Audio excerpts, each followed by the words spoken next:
everyone. Welcome to our brand new podcast called Coffee with Comarch Loyalty. My name is Bindu Gupta, and I'm the head of loyalty strategy consulting at Comarch. In this podcast, we want you to take your coffee break with us and learn something new about loyalty and retention from experts around the world. Today, we have the pleasure to have coffee with Patricia, aka Patsy Rey, Loyalty Marketing Director at Enterprise Holdings. She's a seasoned marketing professional with over 30 years of experience in the car rental industry and over 20 years of experience in creating, growing, and maintaining loyalty programs. Welcome, Patsy. We are so excited to have you. Thank you so much. It's a pleasure to be here. Thank you for having me. Of course, the pleasure is all ours for sure. So can you tell a little bit about yourself, your role with the company you're working with right now, and your background? Yeah, absolutely. So I have been with the company for almost 30 years, and I started with the Alamo brand back when it was headquartered in Fort Lauderdale, Florida, which these days in St. Louis, with the temperatures the way they are, I wish I was back in Florida, but that's another story. So I started with Alamo, and then over the years, the various brands started coming together, and I've worked in different roles within the company, and have been doing loyalty for over 20 years, and are now headquartered in St. Louis, Missouri. So yeah. Very nice, very nice. Well, that's wonderful to hear. But I know that being in travel industry, and of course with COVID, it would have impacted it tremendously. So how did you deal with that? How did you pivot? And since you're a seasoned market, especially in that industry, there must be specifics you can share with us. Yeah, absolutely. Anybody obviously who is in travel, last year was a year like no other. And I think we heard that through so many different places, but for us, it really was, wow, it just came on head on. And it's hard to believe that it's been almost a year since we've been dealing with it. But you went from airports that were hustle and bustle and people traveling frequently to all of a sudden the airports just basically shut down. They were ghost towns, and with mandatory lockdowns throughout the world and stay-at-home orders, our business trickled to a very slow drip drop. So it was a definite shift for us. Thankfully, though, with our brands, we've got the three brands, Alamo, National, and Enterprise, and thankfully our Enterprise brand has locations conveniently located in neighborhoods. So basically, when people weren't able to fly to get to where they needed to get to, we had car rental locations down the street from them, so that when they did need to get from point A to point B, we were there. Right, so we had cars in people's neighborhoods, and when we started to see the lockdowns easing up and stay-at-home orders easing up a little bit, the resurgence of the road trip, from the 50s and 60s came back, and people were anxious to get out and about and out of their houses. So our neighborhood network really took off a little bit, and we started to see business pick up in those locations, as people needed bigger cars to load the kids up and, go on long road trips. So, yeah, so it's been definitely a pivot for us for sure. But it's been nice that we've had their neighborhood locations there to help us and get people the vehicles they need. Yeah, no, that's definitely a big trend, which, a positive trend, which happened after all the chaos and, all the craziness of last year. I mean, personally speaking, I just wanted to do a road trip myself, but you have to consider the young age of kids too. Yes, that is true. Road trips are fun, but not when you've got little ones in the car that constantly need to go to the bathroom or need to stop, or yeah, that gets to be a little bit much for sure. Exactly. But definitely, I think that's a significant shift in the consumer behavior. And also, the aspect they're realizing that you don't have to probably fly everywhere. You can probably drive, even if it's a farther distance now, people are making those road trips. And, given that neighborhood network you talked about, it's easy to, rent a car from one place and go all the way wherever you're going because of, the presence you have everywhere. So that's, I think, a huge advantage. And I can see how that would have picked up eventually. So yeah, that's perfect. That's great. So there's another aspect, which has been talked about a lot with, industries, across the board, and not just travel, but even for retail, the consumer trust, Yeah. right? So now it's another layer of consumer trust because I want to be comfortable engaging with the brand, and if it's a physical product I'm getting, what kind of safety measures are you taking? How can I trust your process? So what do you have to share, in that aspect? Yeah, and I think that that's definitely something that, whether it's in business or in our personal lives, obviously trust is something that I think we've all had a need for, but last year really just amped it up, right? So, for us, it was really about instilling in our customers the trust and the confidence that the product, which is our vehicles, that the vehicles were clean and that they should feel safe being in our vehicles. So we've always taken great pride in cleaning our vehicles and doing a good job with that. But what really came to light and what customers told us is, you know, I need to know and need to be assured that you're doing Mhm. this. So from that came our complete clean pledge, which basically put in writing and was a pledge to our consumers and to our customers that basically said, yes, we do clean our cars. These are the places we clean the cars, the process that we use. And what that allowed is, to put front and center to our customers that, you should feel confident that the car is clean. We've personally taken a pledge, and our agents are taking a pledge to make sure that you can get in that vehicle and feel secure and safe in that vehicle. So that was definitely a big piece of trying to instill that trust and confidence with our consumers. And then on the loyalty side of things, when customers are not traveling and they're not obviously able to use their loyalty program the way that they normally would, obviously the last thing we would want any customer to worry about is what's going to happen to my status. Am I going to lose my tier? Am I going to lose my rewards that I've worked so hard for? So the second piece that we really tried to focus on was making sure that we let our customers know that we were going to do the right thing, right? That we recognized that they weren't able to travel, and that the rewards that they had worked for were valuable to them, and they as customers were valuable to us. So we really had a nice cadence of communications to our members throughout last year, and made sure to let them know that we were going to do the right thing. And so we Mhm. did end up extending tier for another year. So regardless of, your activity, members were able to secure the tier that they had. At the same time, we also extended rewards. So if somebody had a reward that was going to expire, we extended it out a year. So again, just making sure that customers knew that we understood what was happening. We were monitoring the situation that was going on in the world, and that we took care of making sure that they didn't have to worry. There was so much more for customers to worry about. Status and rewards should not have been anything that they needed to worry about. True, true. And that's a great example of, how to keep them engaged through a loyalty program, especially in the travel space, because they're limiting their travel.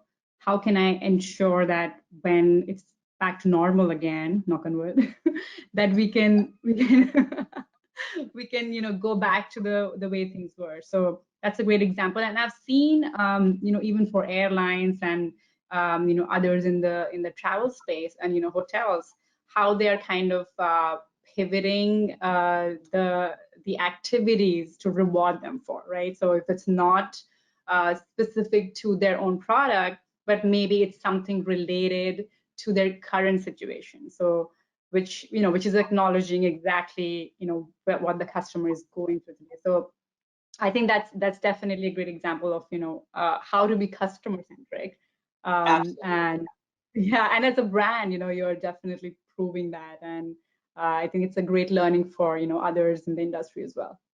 Yeah, absolutely. And I think if there was a word for 2020 besides COVID or coronavirus, I think pivot would be the word of the year. I think we all pivoted more than we've ever pivoted before, and and it really was fantastic, from where I sit to see not only how we as a company, but really how so many companies and so many industries really were able to pivot and shift to Mhm. the conditions that were out there, whether it was the restaurant industry or the car rental, travel, whatever it was really something to see, and great to see how brands really did embrace and keep the customer at the center of everything that they were doing. So I thought it was Exactly.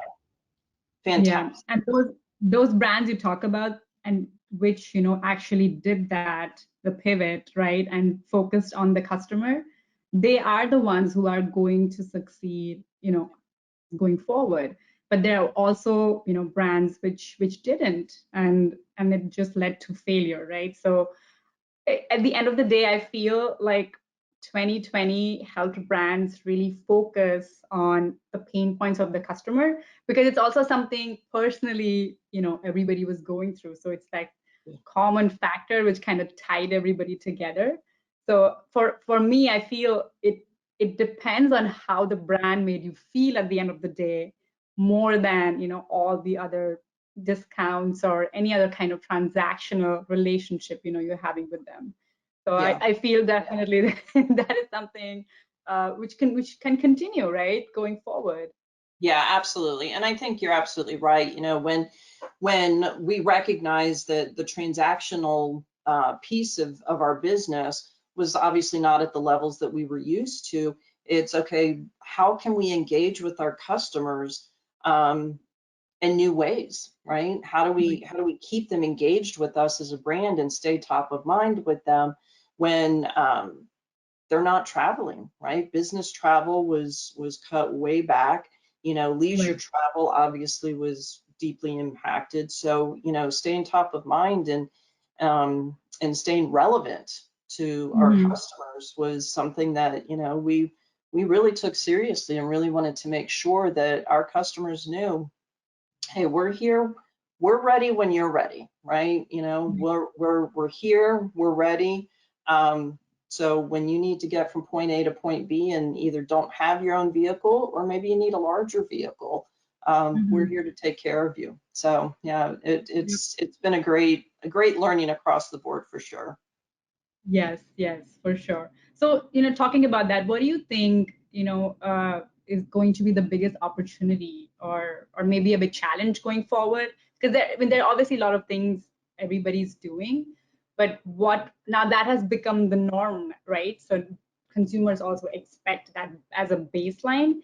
So what could be like the next, future of loyalty or marketing?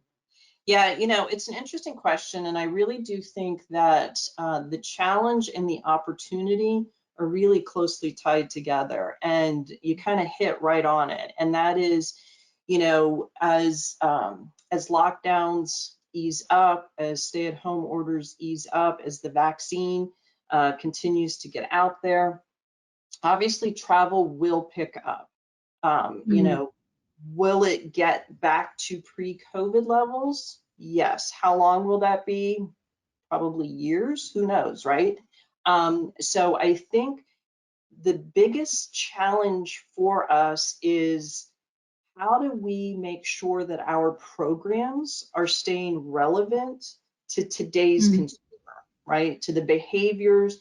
of today's consumers when we know that COVID has impacted their behaviors, right? So when we've got programs and things that have been built on pre-COVID behaviors, well, Mm-hmm. how do we now need to adjust and assess those programs to ensure that they're still relevant, you know?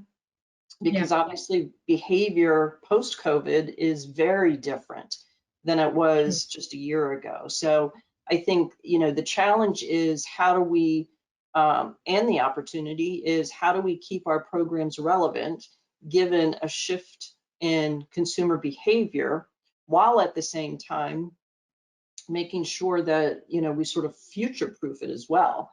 You Mm-hmm. know, I think that that's something else that we are trying to balance, is making sure that any changes that we may make, or, you know, shifts that we make, that we're not looking at the short term, but also looking at the long term.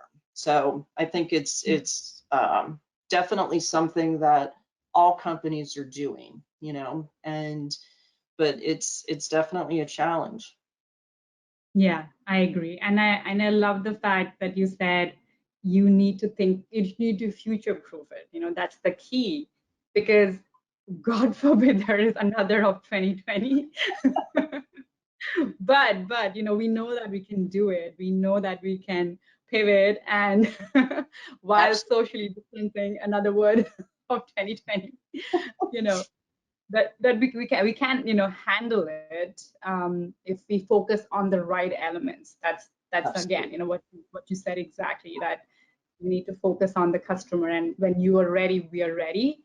That's summing up, you know, exactly what the brand is standing for and what you're thinking for your customers.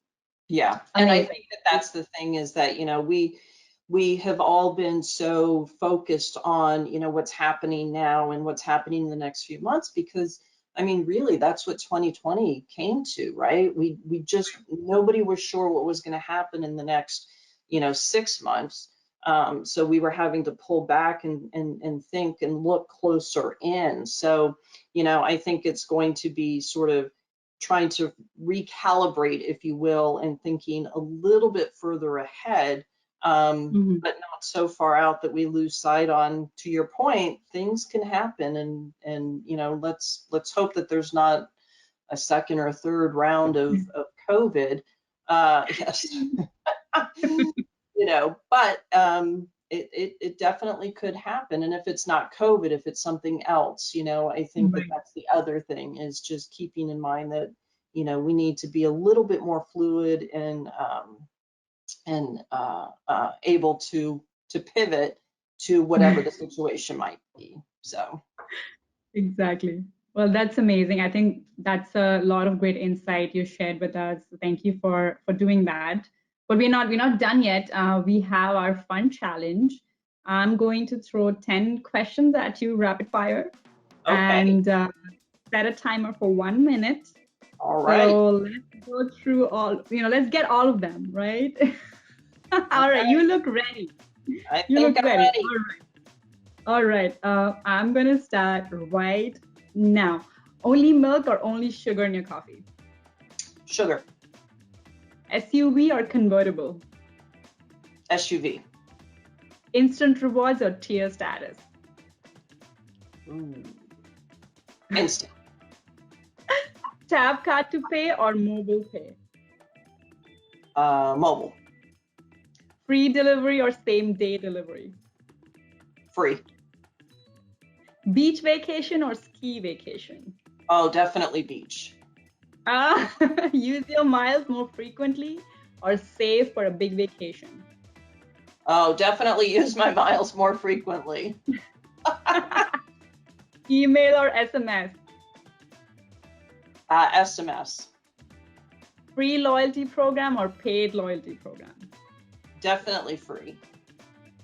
Number of loyalty program apps on your phone right now? Oh, Ooh. Out probably of time. 15. 15. Oh my goodness. Okay. Oh, you almost got it. Like we almost got 10. You were close. Okay, just a second. Well, But 50, I had to think wow. how many program or how many are on my, now I'm gonna have to go look, but I think probably close Oh, to 15. that's a good number. That's a good number. And Yeah. how many are actively engaging with? This is like off the record. You know, honestly, my husband laughs at me because I do engage with all of them. If it's You on my do. phone, I'm engaging with it. You are an ideal customer. Yes, I am, much to my husband's chagrin. Well, this has been great. I think it was so much fun and also so insightful, Patsy, to go through all that you had to share. Loved every bit of it, and I'm gonna take the future proof as the next 2021 term. Excellent. I Use like it. it. Please take it. Take it, Let's use just make it the word of the year. it. Absolutely. It's better than pivot Awesome. for sure. Yes, awesome. Future proof it. Amazing.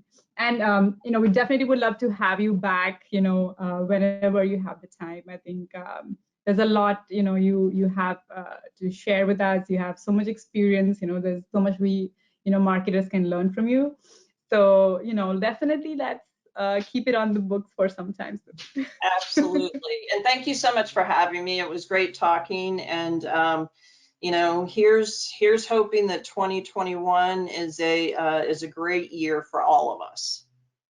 That's yeah. Cheers to that. Definitely. Cheers to that. And thank you everyone who's tuning in to have your coffee break with us. And we will see you soon with more amazing episodes. Stay safe. Thank you.